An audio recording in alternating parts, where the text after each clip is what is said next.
నమస్కారము. శ్రీమద్భాగవత మహాపురాణము 5వ అధ్యాయము దుందుకారి ప్రేతతత్వమును పొందుట ఉద్ధరింపబడుట. 43వ శ్లోకము. తత్రశ్రవణార్థాయ దేశగ్రామాజ్జనాయయుః పంగ్వంధవృద్ధ మందాశ్చతేపి పాపక్షయాయువై.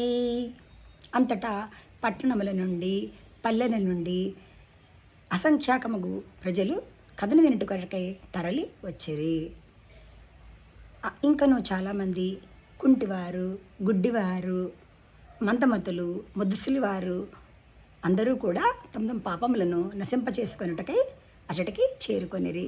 44వ శ్లోకము. సమాజస్తు మహాజ్ఞాతో దేవ విస్మయకారక యదైవాసన మాస్తాయ గోకర్ణో కథాం.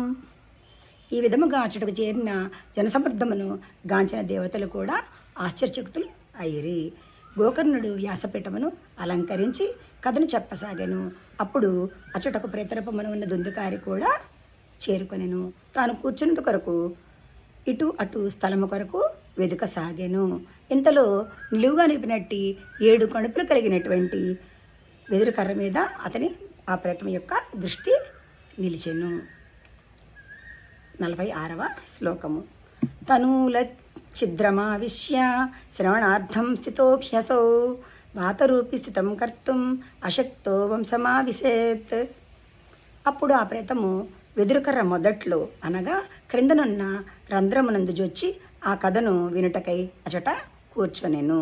వాయురూపంతో ఉండుట వలన ఆ ప్రేతము బయట ఎక్కడను కూర్చుండలేకపోయెను. అందువల్ల వెదురుకర్రను ఆశ్రయించెను. ధన్యవాదములు.